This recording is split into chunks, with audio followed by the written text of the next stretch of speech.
Hi, I'm Jeff Tucker, Principal Economist at Windermere Real Estate, and these are the numbers to know right now. The first number this week, 7%.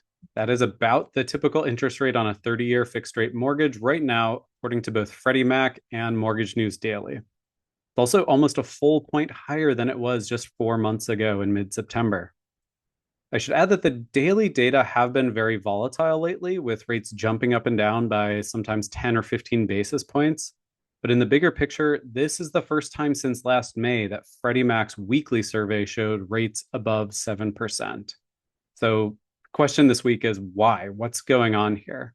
Well, for the proximate cause, we can look at our second number to know right now, about 4.6%, which is the latest 10-year Treasury yield as of January 17th. Mortgage rates tend to track quite closely with this key benchmark long-term yield, plus a spread of a little bit more than 2 points. Now, there's a bit of a puzzle here, though. The Federal Reserve has been cutting the federal funds rate, an ultra short-term overnight interest rate, and they started with a supersized half-point cut back in September, and then two more quarter-point cuts in the rest of 2024. So why are mortgage rates and 10-year Treasury yields rising at the same time that the Fed is actually cutting rates? Well, you're not alone in being surprised by that. This is unusual, historically speaking. This is a great chart from Torsten Slok, chief economist at Apollo Global Management, who recently flagged that this is a very unusual divergence. The blue line here shows the average of past cycles in which the Federal Reserve was cutting that overnight Fed funds rate.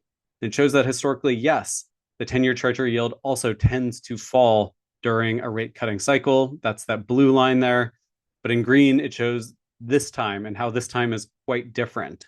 Interest rates have risen. That 10-year Treasury yield has risen about a full point in those few months since the Fed began cutting interest rates. So why would that be happening? Well, I think the answer comes down to the fact that we've gotten a bunch of positive economic news in the final few months of 2024. A piece of that actually, I think, was the Fed cutting interest rates by half a point to start the rate cutting cycle. It showed a willingness and an urgency by the Fed that they didn't want to fall behind and try to play catch up with an economic recession unfolding like they typically have in most past rate cutting cycles. They're willing to act quickly to try to do what it takes to prevent a recession from kicking off this time. And I think demonstrating that willingness to act is helping to raise prospects for economic growth and inflation over the next couple of years. So that's feeding into the 10-year Treasury. Another major factor is our next number to know this week, 256,000. That's the number of jobs added in the December jobs report.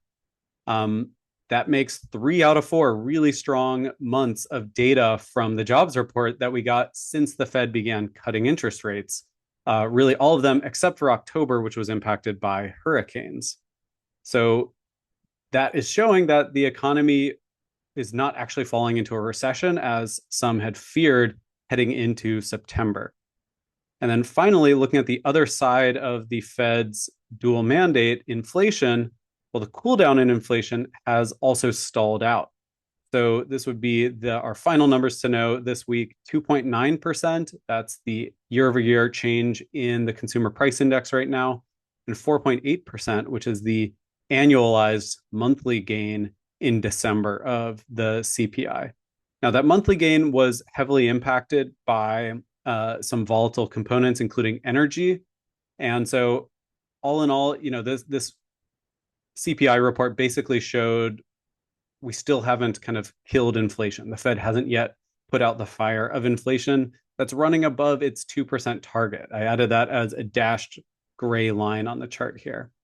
So putting all of that together, a surprisingly resilient labor market, inflation being stubbornly unwilling to get all the way back down to 2%, and that willingness to do what it takes from the Fed all combines to a picture of looking ahead, an economy where both economic growth and probably inflation are going to keep running a little bit hot. So that is feeding back into mortgage rates. And unfortunately, I think that's the main reason. Right now, we're somewhere in the ballpark of 7% for a 30-year mortgage. All right, thank you so much. That is everything I've got this week. Thanks for watching, and don't forget to subscribe.